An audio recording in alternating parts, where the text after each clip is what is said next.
Wrecker. I'm just gonna say his name over. That's the song, right? Wrecker. Oh, we need a beat to it. Wrecker. Wrecker.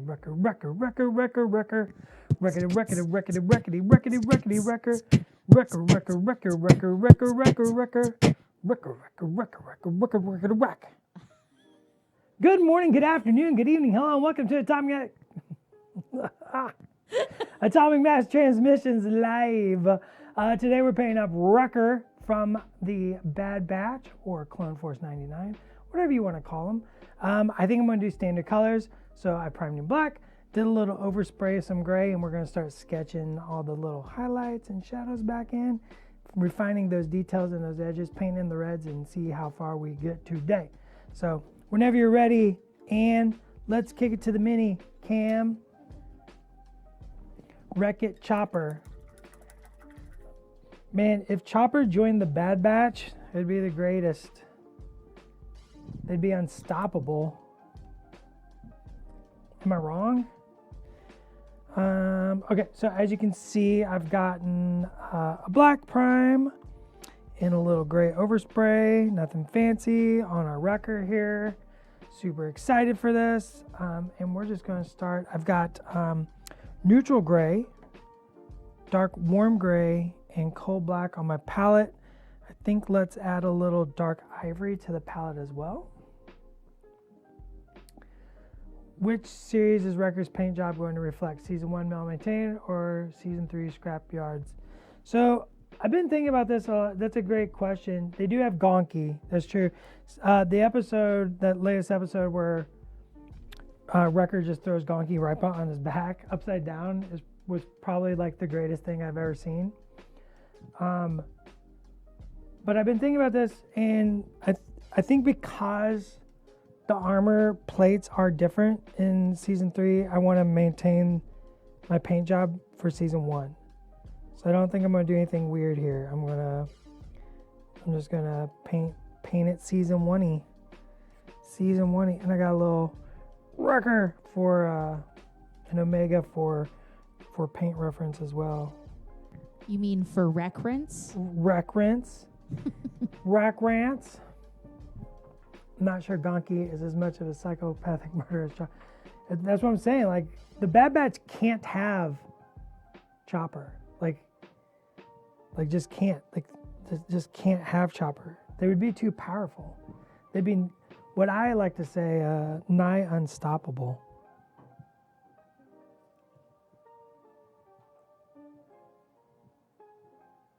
Let's do some edge lines, and then we'll start doing some little.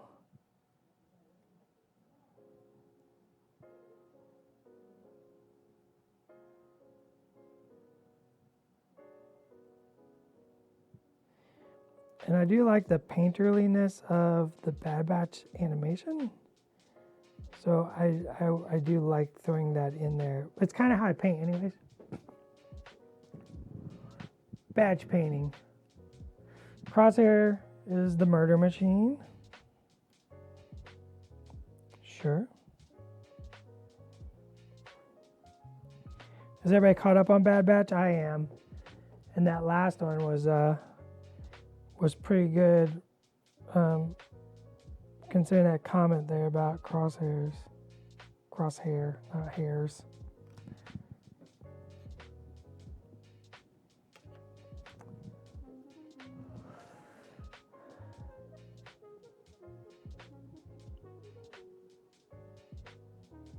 Yeah, this pose, when we were doing the Bad Batch, right, we wanted to really, as usual, right, we want to capture the character and capture the personalities, right? That's always the goal, right? That's what we set out to do with every miniature we make, is to capture a moment in that character's, like, personality, or, something iconic maybe. We don't have a formula necessarily. We have an idea, and we kind of we try different things. So you definitely want to capture the Bad Batch. They have big personalities, fun characters, and so with Wrecker, it was immediately like the strength, right? He's the muscle right, of the group. And Schick has forever asked me to do something ripping apart a bulkhead, or ripping a door, or ripping something apart, and it's just never happened. And so we started designing for the Bad Batch, and Wrecker was a great option for exploring that idea of just having him ripping apart like these big heavy pieces of metal to show, like, first off, he's ridiculously strong and just sort of ridiculous, right? Like, just such a fun character. So having him ripping apart this piece of metal sort of became like the direction. And then all the other ones, I think he was the first one actually. Hunter, we wanted to show that leaping into action, leading the batch, taking charge, crosshairs, hiding, snipe position. Echo was like hacking with his little hacker arm.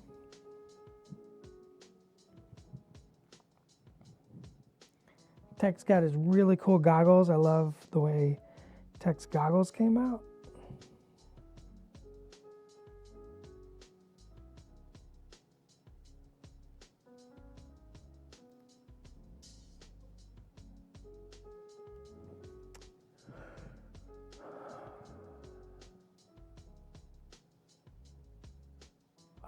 The notes from the producers about making that card game to Tussa and the staff getting it.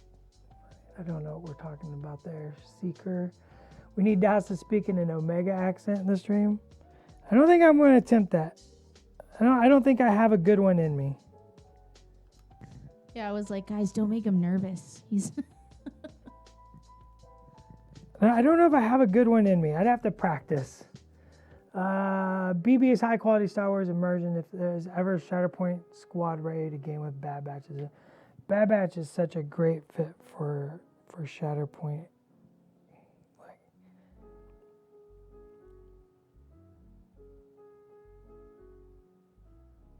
have you met me, Ann? Nothing makes me nervous.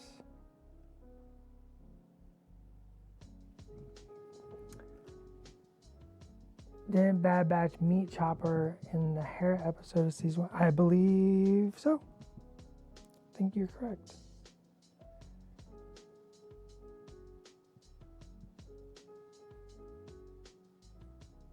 Oh, the outrage. If they were like, oh, you know what? Gonky, go with Hera. We're taking this new bot. Could you imagine? Things might have gone way different. Yeah. Right now, Ryan Ritter's like freaking out and he has no idea why.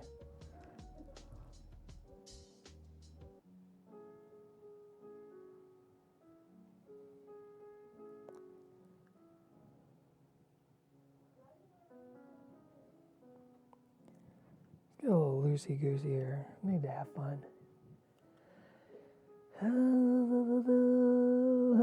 If you lose a fight, you can play Ghost Crew.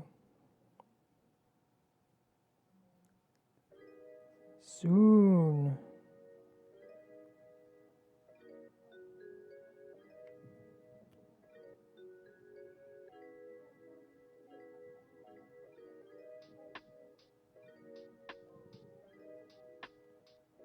Oh, the neighbors are having a blast. You hear that, Ann? They're just having a blast. It's quite loud next door. People are asking if you are excited to add the Bad Batch to your strike team. Oh, 100%. Yeah. Yeah, 100%. I mean, I can't play them until I get them painted, so this is my first one. I haven't painted any of them yet. Well, who are you going to pair them with? I don't know yet. Maybe Clone Commandos. That could be fun. Maybe figure out something to do with, I don't know, I need to find a primary to go with them. I need to tell Plumber I need more clone primaries. Yeah, I don't know what I'm gonna pair them with, but I definitely want them on the table. Yeah, Striker, I was thinking about pairing them with Padme and the Handmaidens, maybe. But I'm always thinking about pairing people with Padme and the Handmaidens, so it's kind of a cop-out answer.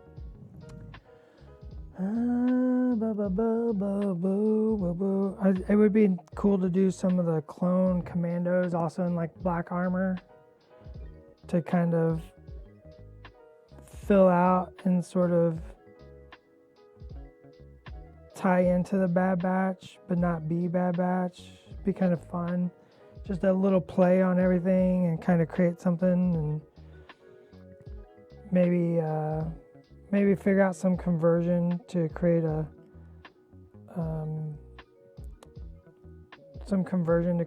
primary. Were there things in the Shatterpoint Bad Batch miniatures you wanted to see in the smaller Legion and vice versa?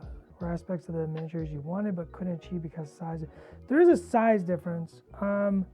The big thing is, when we made Shatterpoint, the bigger base was super important for the ideas and philosophies around Shatterpoint. A bigger base provides a lot more options for miniature posing and possibilities. And Legion, of course, uses a much, much smaller base. So, it's a different thing to design for when we're designing for Legion versus Shatterpoint. We have to take the base into consideration. You can't do every Shatterpoint pose in Legion because of those base size differences. And so also just the way the games are focused. Legion is a army focused game, and Shatterpoint's a more character driven game with so few miniatures on the table. And so we do approach them differently, right? Like from just a pure design perspective. We are capable of getting basically all the elements. Star Wars has a nice, pretty uncluttered design for us to work with in the first place. So getting all the elements on there wasn't too hard between Legion and Shatterpoint. I think like Wrecker's got the 99 on the helmet here. I can't remember if he does on the Legion one because it was just so small. So there's a lot to think about going into these and how the designs can work. We take a lot of time and think about this stuff. Are the helmet markings called? Yeah. The 99 is the red beam across is, or the white beam across is. The teeths are not. They're too big. There are minimum, so just plastic in general, there are minimum sizes that we have to use. Right? So like there's just a minimum depth to an inset line.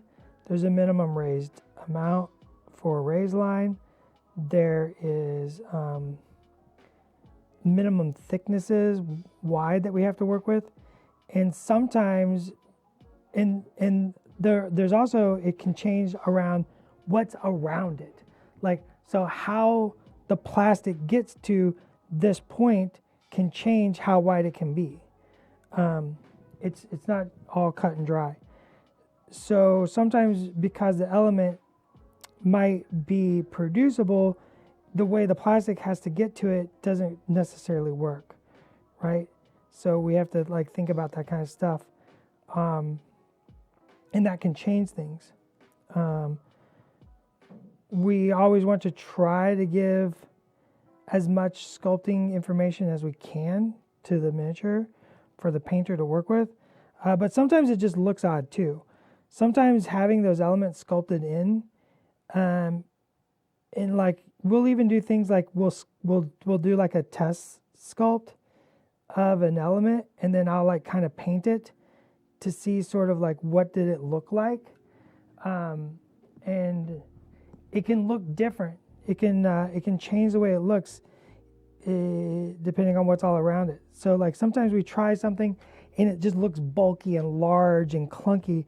Sometimes it's like, okay, well that works, but we need to like, can we make it an inset instead of a raised?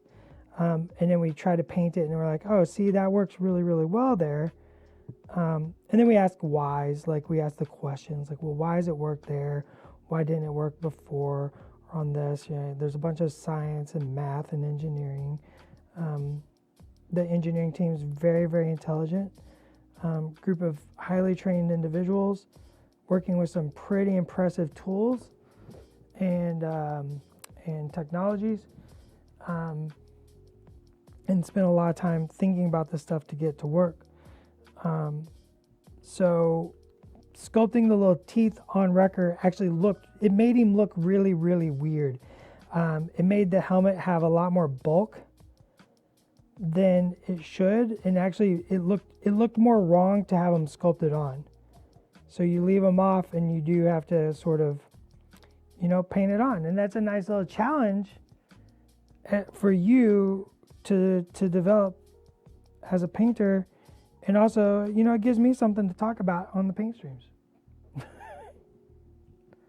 Look at that, it's a win-win situation for all.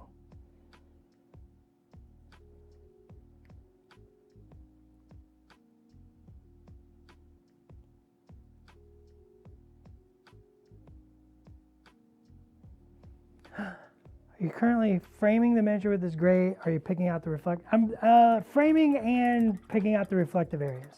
Yeah, just sort of creating some highlights with this gray color. This is neutral gray from Pro Acryl,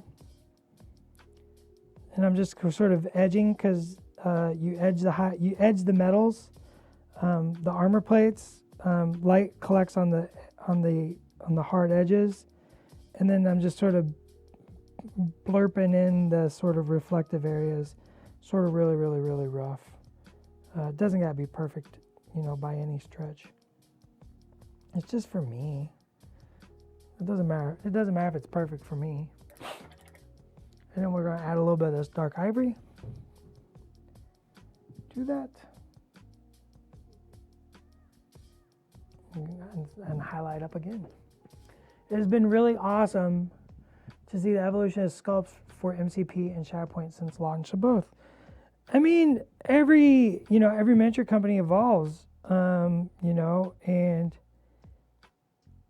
you learn new techniques, you learn new, there's new technologies, you learn new ideas, you get better at, and I think we've talked before, when we were, 5 years ago, when we started, we were a little more conservative from a design space, just because, we were learning hard plastic, and, working with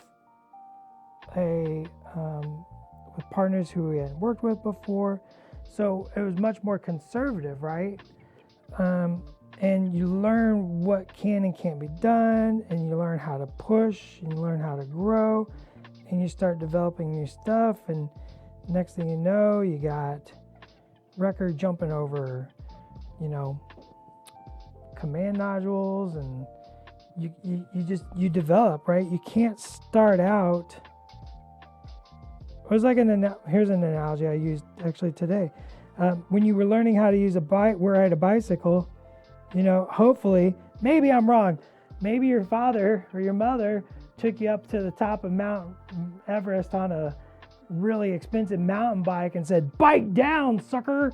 Like, but I really doubt it, right? You started out on a tricycle, and you learned how to ride a tricycle, and then you got that sweet Huffy you dreamed about for years, and you had training wheels, and then the training wheels came off, and then lo and behold, like next thing you know, you're getting a 10 speed, and you're like, man, and then that neighbor down the street has a Fuji Feather, and you really want the Fuji Feather, and you know, maybe you borrow it once and then tell your friend that you borrowed his Fuji Feather, and then next thing you know, you're buying mountain bikes, and then you're on dirt tracks, and then you're doing BMXing, and you're watching the X Games, and then you tackle Mount Everest.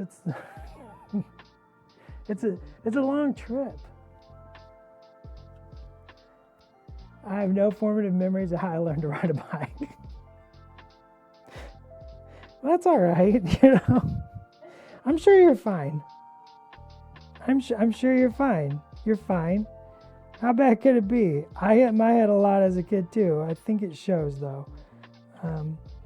Probably. I'm assuming. Bikes always scare me because I'm short, so there's no good height for them to be where my legs hit the ground. So I have many formative memories of falling over and feeling unwieldy on a bicycle. When people say, "Oh, it's just as easy as riding a bike," I'm like, "Is it? Is it though?" I did return the bike. I love how that's the button. Thank you, I did Seeker. give it back. I did return the Fuji Feather to my friend and apologize. I was like, I borrowed your bike because it's a Fuji Feather, and I really just wanted to ride it once. Like, thank you. Now, a bike was a sign of freedom, I think, in my neighborhood, and I did name it like a ship, and my bike was very creatively named the Jedi 1. Oh. Suggesting there might be a 2 follow-ups. Do you have a favorite miniature that you've worked on from Shatterpoint? If so, why? I don't have favorites. I get asked favorites a lot, and I'm really bad at favorites. I like puzzles, and every miniature is a unique puzzle. Let me tell you. We go into so many designs where we're like, this one's going to be the easy one.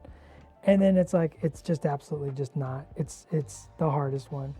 And then we go into something that's like, oh man, I don't know. Are we even going to be able to do this? Like, seems impossible. And it's like, nope, that was easy. We got it, nailed it.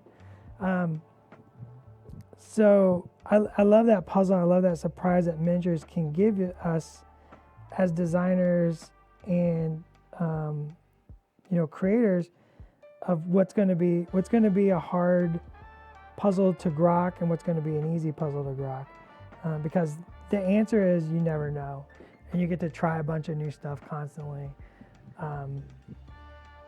and I find that super fascinating. I love characters. I love personalities.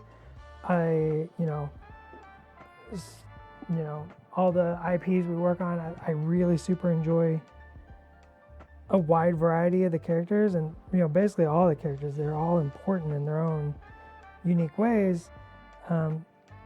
Least of all, like I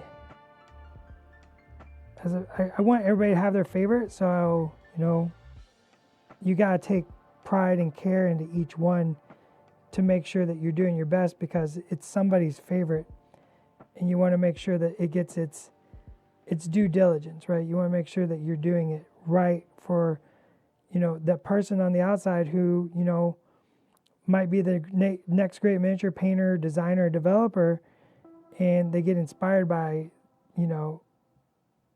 because you took the time, you did their character right. So it's super important to us. So I love the puzzle of miniatures more than anything else. I love the challenge that miniatures presents.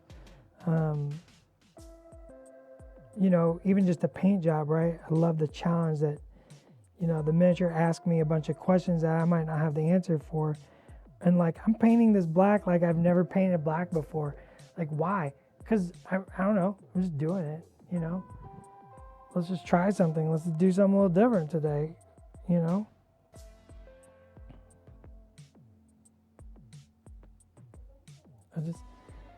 Sometimes you just get in the mood and you're just doing some stuff, and I'm hoping it works. It might not. Daz has a good question about sculpts. Do all the Bad Batch minis only have helmeted options? Nope, they have helmeted and unhelmeted options. Omega does not have a helmet. Yeah, you can choose helmet or non-helmet. I went helmet, just cause.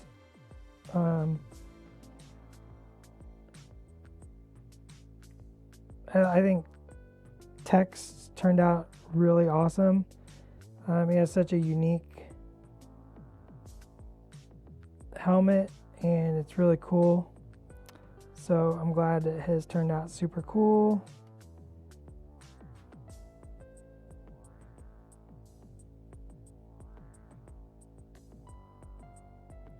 The Legion ones look pretty cool too. I'm sure we'll be showing those pretty soon.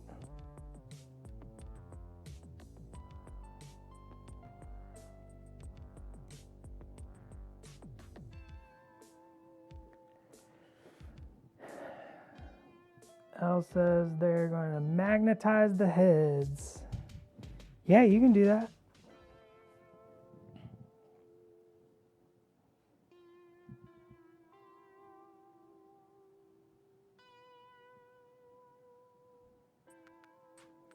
Shouldn't be too terribly hard.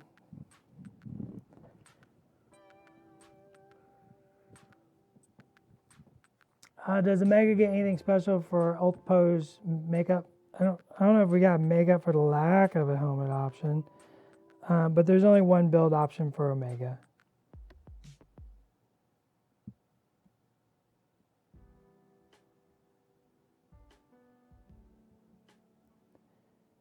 Like, that's just a design philosophy where like we don't purposely try to like, parody is not really at the forefront. It's when something works, it works.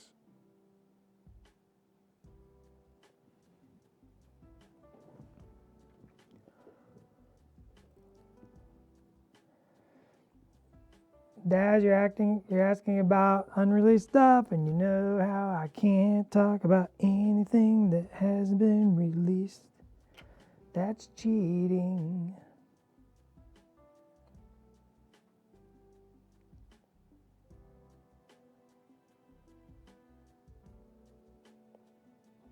We consider making lots of things.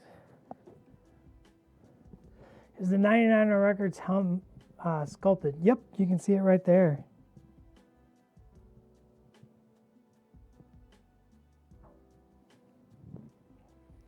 You can see it right there.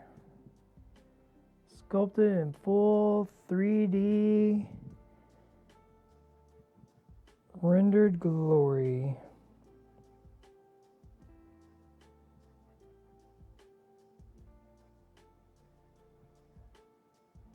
Let's put some teeth on this helmet.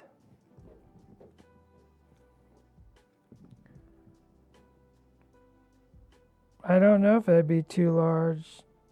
That depends on who you ask.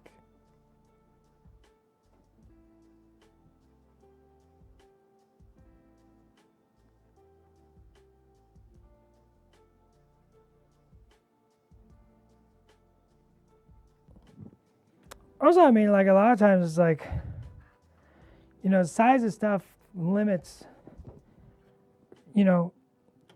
like the size of things means more frames, and more frames means more cost.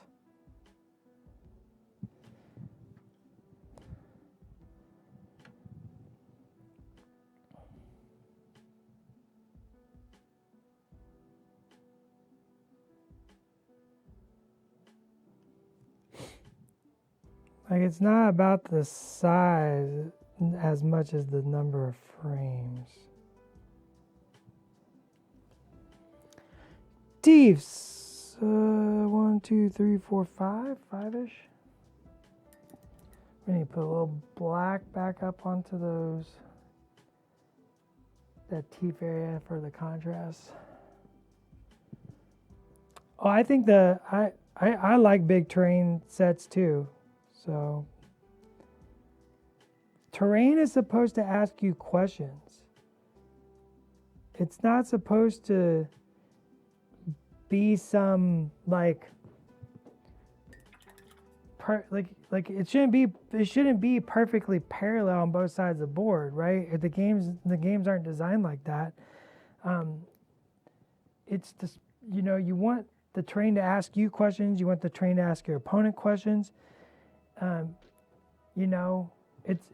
terrain is a character to the game just as much as, Vader or the Bad Batch. They're asking you questions. They're presenting new puzzles for you to understand, right? If you don't want a new puzzle in your scenario board, Go and chess was created thousands of years ago. For me, the love of miniature games is that the terrain is there to ask me questions and to pose problems, and for me to think about my army different, and how am I going to get across to you, and how is this going to affect my game plan. I like that. It's one of the things that actually drew me to miniature games 35 years ago, is that it's one of those, it's the type of game that like creates that tension with the terrain, sometimes not giving you favors. That's part of it. And so I love that. Personally, it's part of the uniqueness of miniature games is terrain and how it changes your strategy, how it changes the way you interact with your opponent, how it changes the way you have to think about, even if you go to a tournament and you play against me and we have a table with no big terrain, and then you play on the next one and it's nothing but big terrain, and you can't change your list, right? You have to adapt. That shows that you have a greater grasp. Like for me, that's even more strategy. It's more skill. Like it shows that you have a deeper grasp because you can overtake those obstacles laid forth, right?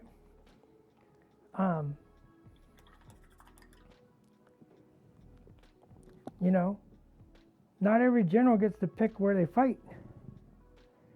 Glazing. Yeah, I did a little black glaze to tone everything down. Generals try to pick where their battles lie, but it doesn't always work. Sometimes it rains.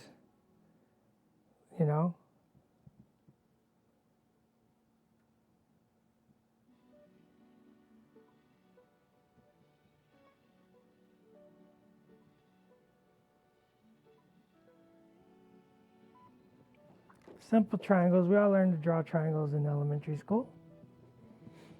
You can do it. I believe in you. I believe in you.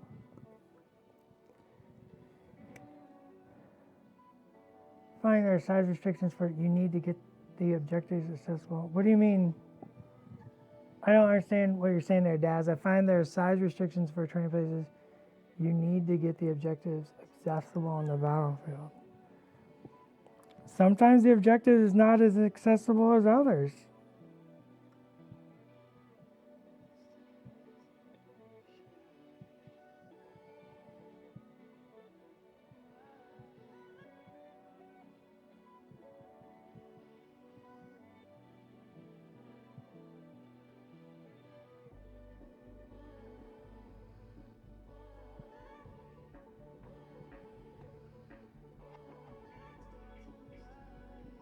That's why pushes are so important in Shatterpoint.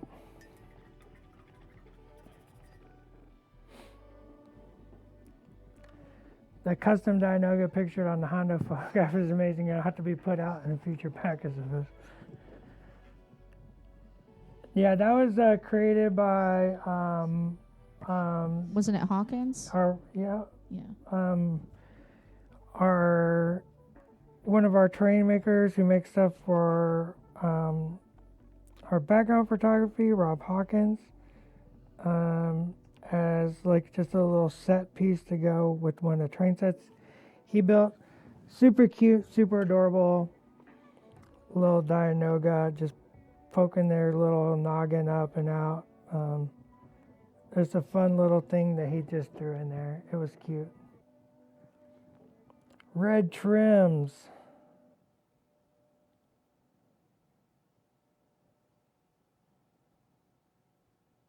Man, that red is so poppy. Are the little not connected to a miniature basing extras, rocks on Obi-Wan / evaporated with Inquisitor's clone command, are those purposely modeled with the character or added? It all depends. It all depends. Sometimes, like the slice evaporator on the Fifth Brother, that was like we had several poses, and on that one we wanted to kind of tell the story a little more, so it was added on. And I believe with like Obi-Wan, it was more like we just threw some extra bits on. There's a lot of different reasons why little things get it added on. Sometimes it's for frame balance. Lots of different reasons. We try to plan everything, and like sometimes we have a really nice process of collaboration, and we're able to adapt and evolve during that creative process. So sometimes ideas come about and you want to like jump on those and utilize them and stuff like that. Red. What red is? This is Burnt Red by Procryl. We're lucky to have a wide selection of terrain pieces at my local club, but some are just too bulky, too uneven to have objectives placed on. Yeah, I mean, the game is designed for objectives to be on top, and also allow for you to kind of use your terrain that you have in correlation to, the official terrain as well, right? It's the way the rules are written, right? You can make anything have working rules, but you definitely want to be able to stand on stuff, right?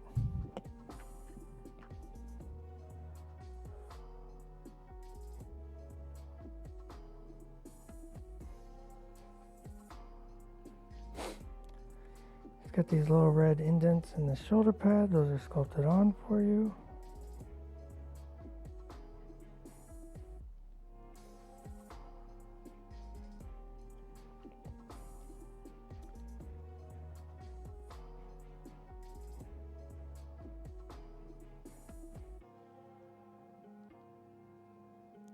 He's also got a funky skull painted on his backpack. That is not sculpted on. It was too fine to really work. So you do have to paint that on if you so desire. It goes right here.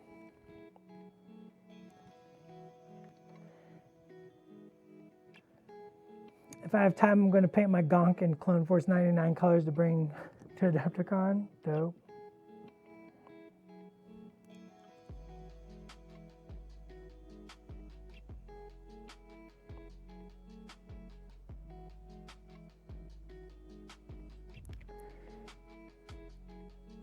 I definitely feel like I need to paint a Gonky.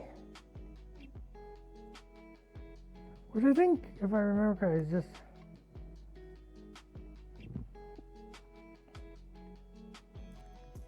is just regular black gunk. I don't think has any extra decorations or designs off the top of my head. That doesn't mean there's not. Standard brown.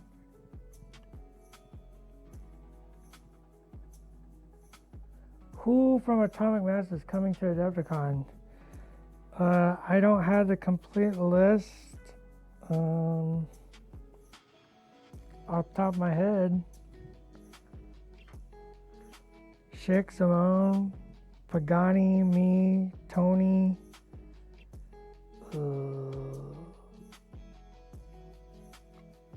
I don't know the whole list off the top of my head. Sorry.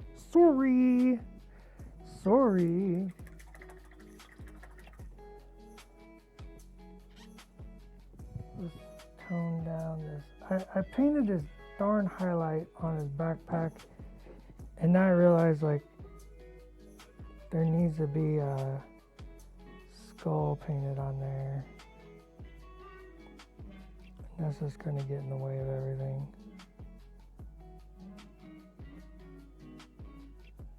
Should we try to do that? Andrea, Ann, Matt Furbage, because he'll be taking pictures. Okay, I gotta bring up reference. I know kind of what it looks like.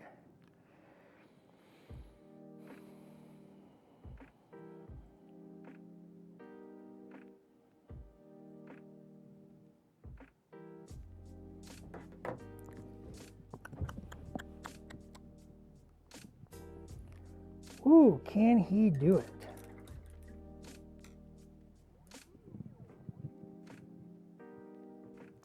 Can he do it? Live.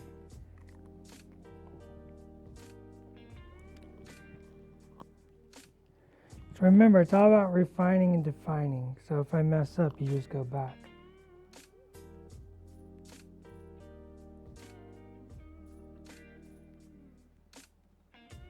A little dome for that top of the skull.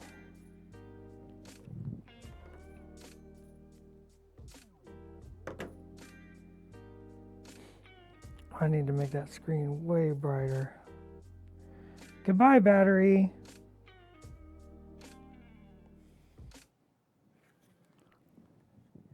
That dips in pretty hard.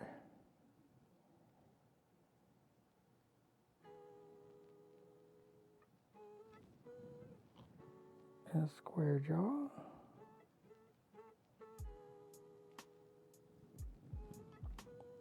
Oh, I don't think I left enough room. It's not enough room. Gotta cut back.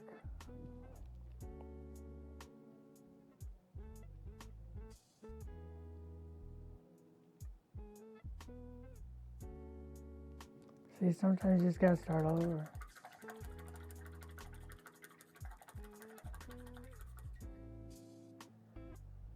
Play area bumpers. They're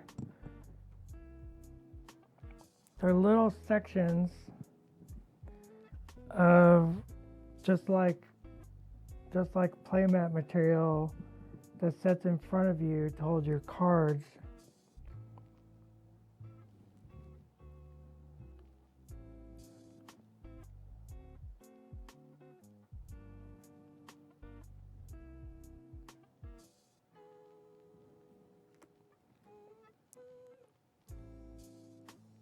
This might be the most complex freehand I've ever had to do.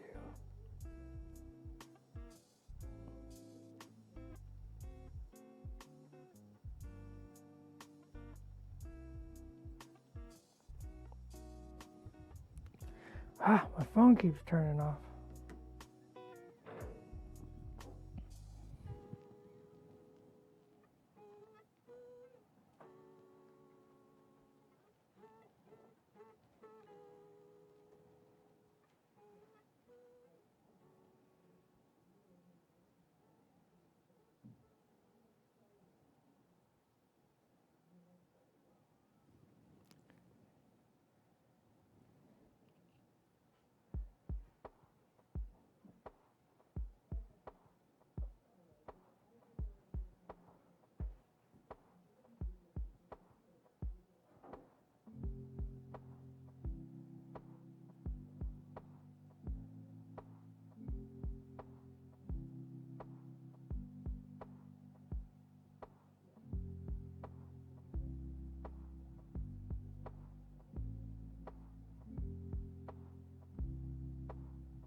on, stop.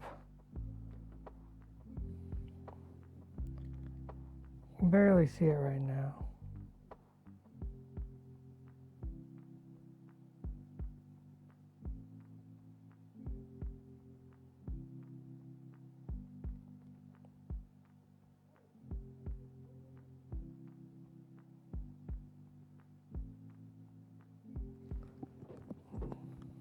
Mm-hmm.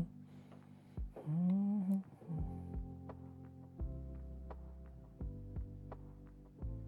Need to finish painting my Ewoks. Yeah, get on it. We want to see them.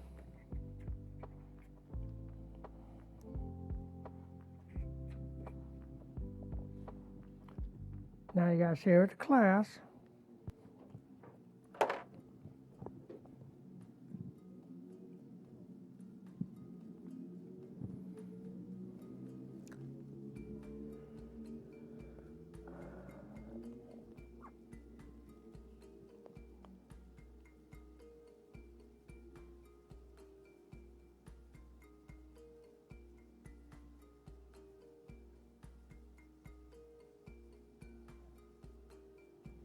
What do you mean, how did we choose between season 1 and season 2 for this paint job today?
I mean, most things are decided like 3 years ago.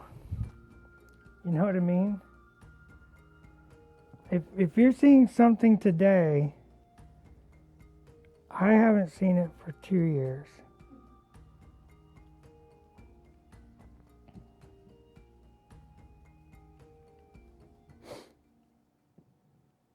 See, Agus?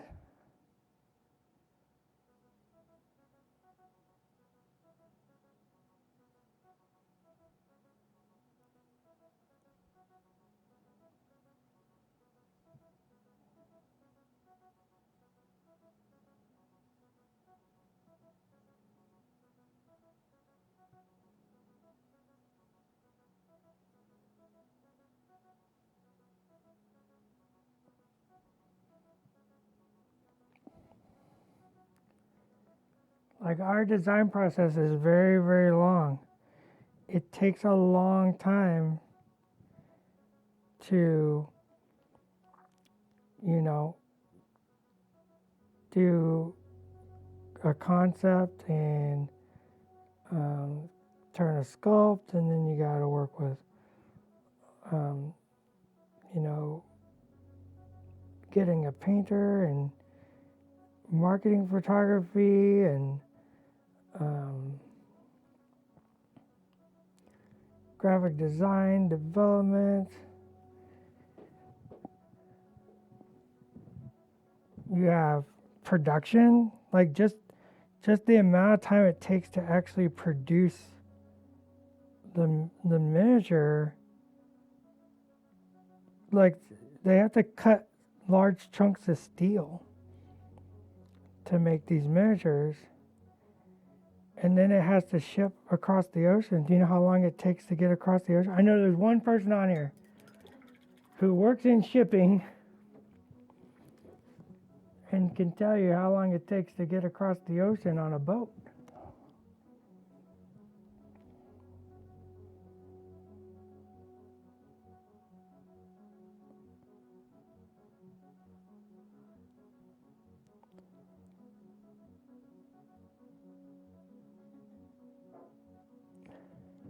Which direction? See, secret I knew. Which direction?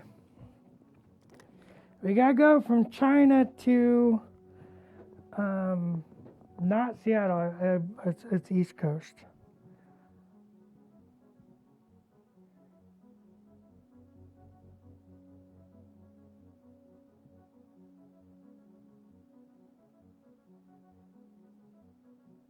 Okay, so you saw I had to cut back and like go back and forth on this shape, right?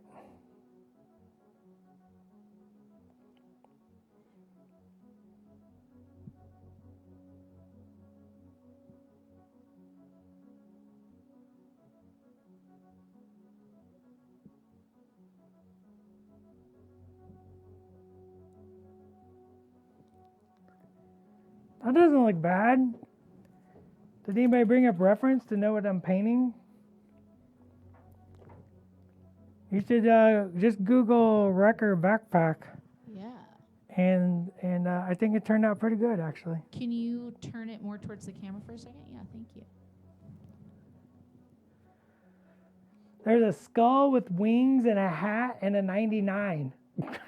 I can't believe you. It was kind of like a magic trick because I was seeing you doing it from the side primarily.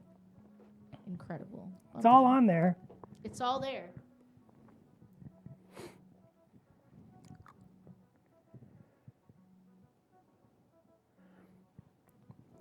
Yeah, weight on a container is 3 to 4 weeks, but that's not even getting it across the ocean.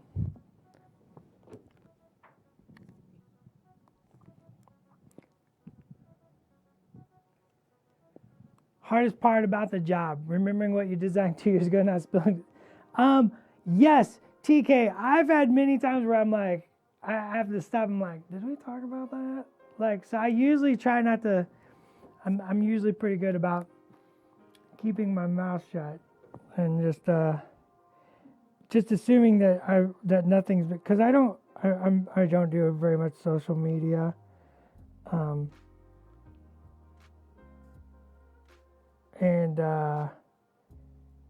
You know, I'm so far removed from,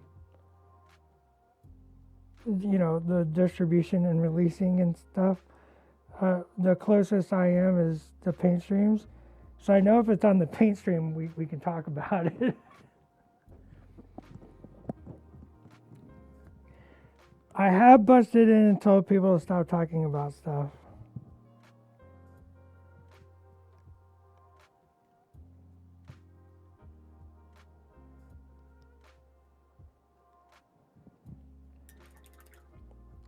I'm a pretty good seeker of.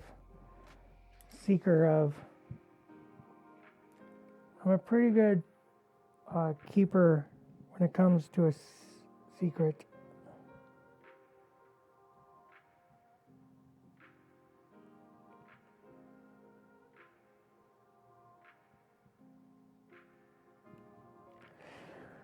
Clone Force 99 coming to save the day.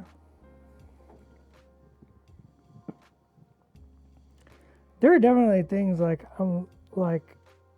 the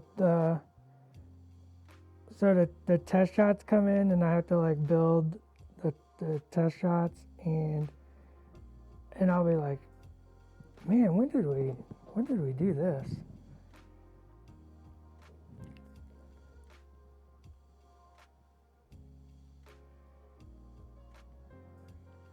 Or Tony will get something painted and be like, we have to look at this paint job, and I'll be like, I don't even remember that.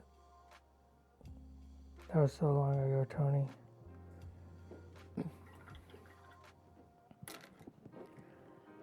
Coming to save the day.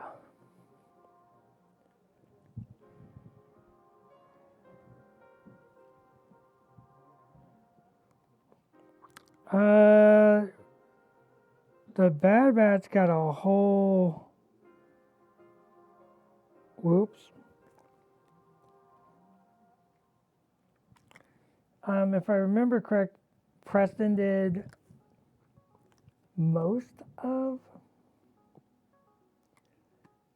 the poses for the Bad Batch,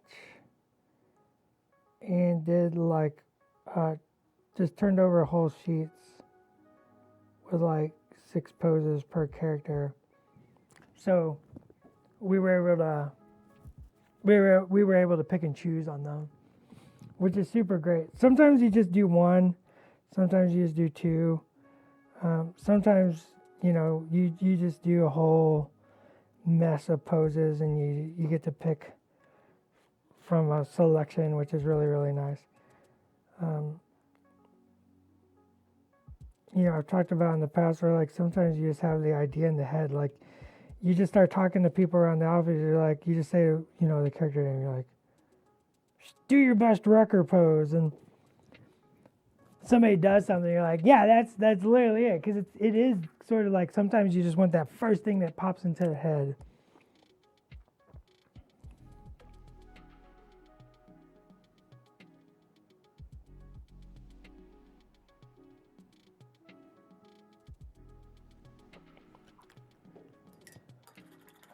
Yeah, I think I'll do the bulkhead metals. Just do metals. Very, very simple, very classic, very easy to deal with.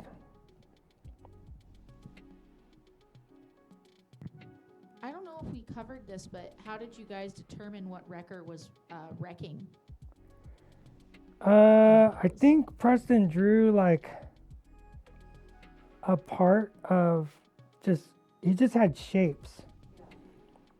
Like it was just like a generic, like just blocks of, just to show he's ripping something apart.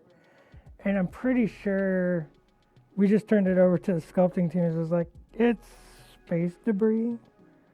And they came up with something, because sometimes we do that. I just, you let everybody kind of participate and come up with ideas and do stuff.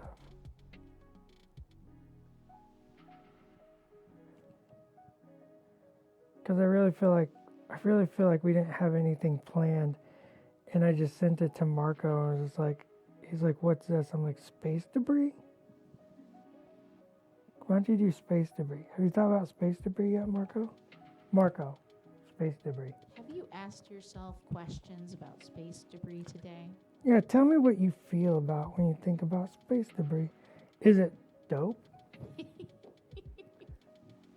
Yeah, he does clear the smoke from a smoke bomb while wafting 2 pieces together, yeah. And, Preston might have used that for when he was drawing all the poses as like inspiration.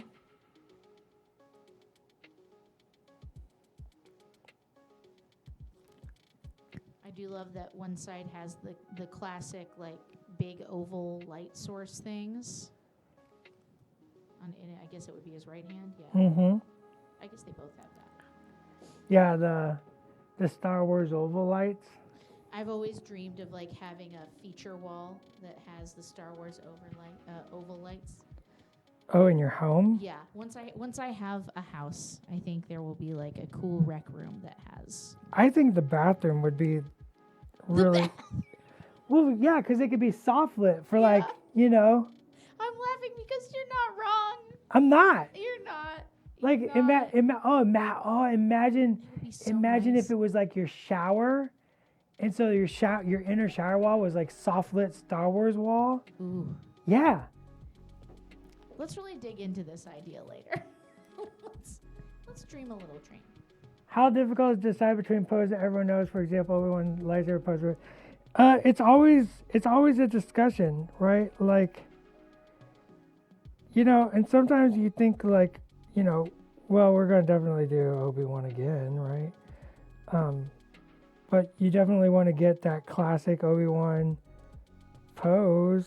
Is this the time? Like, it's a discussion. We have an awesome team that all get together and we yell about it, and we all have our opinions, and that's the fun of it, And doing something now doesn't mean it's off the table, right? Or something else isn't off the table. And sometimes it just feels, right? Like,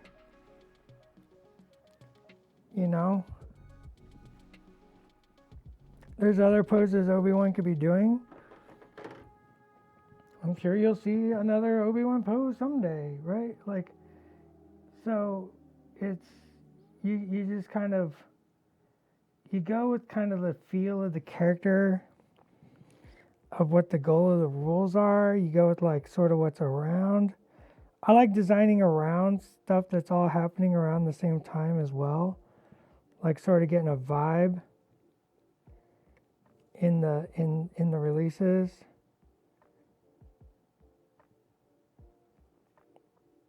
And telling like a little story.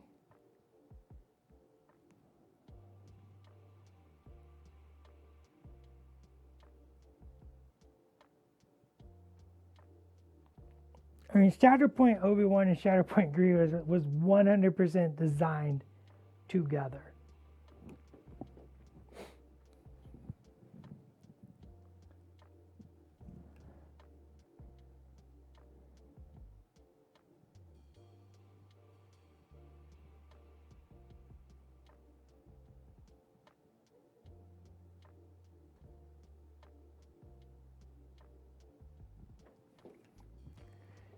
Hello there.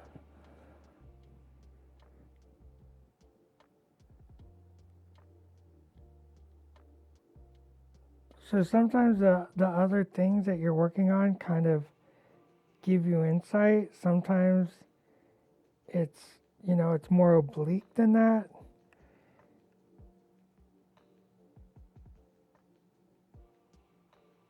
It's art you're designing, and so you're just constantly thinking about stuff, and like,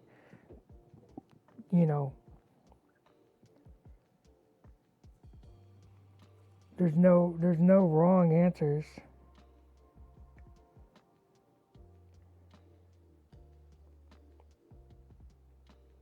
I mean, don't get me wrong, there's definitely poses that we could put Obi-Wan in that it would not make sense. That leg line went real wonky. I'm going to turn you upside down, which I'll have to do off stream. Oh, gosh. Ann, you let me go over. I'm sorry. You were just having such a good time. I was. Hey, you know what? Not bad for an hour. No. Not bad for an hour. It's not as good as the studio one, but that's okay. Can you move the studio one up closer so they can see Omega? Can you see it yet? No, it needs to be on the same plane. Yeah, there we go. Yeah, you pulled a lot off in an hour. Yeah, mine's a little more sketchy than Brendan's studio paint job. I think I need to maybe make those teeth a little smaller, but I kind of like the big teeth. I need to find some stuff. This is I love Chaboy. Tech's helmet. He looks great. Super, super cool. Super, super cool. I'm sure you'll see more Bad Batch very soon. Wink, wink. Wink, wink. Wink, wink. More Bad Batch soon. Remember every Tuesday. Oh, are we on this camera? Sorry. Yeah, we were. Sorry. Oh, okay. Yeah. We need a light. Remember every Tuesday and Wednesday, 1 p.m. Pacific Standard Time, you can hang out here with us on Twitch. We do Atomic Mass Transmissions live. It's a lot of fun. We paint stuff, we answer questions, and we just have a good old time, and we just try to be positive. And remember, for all the latest news, information, and announcements coming from Atomic Mass Games, you should check us out on Twitter and or Instagram and get your news there. So until tomorrow, 1 p.m. Pacific Standard Time, we'll see you later. Go be heroes. Go be a wrecker. There you go. They got one. Go be a wrecker. Wrecker. Wrecker.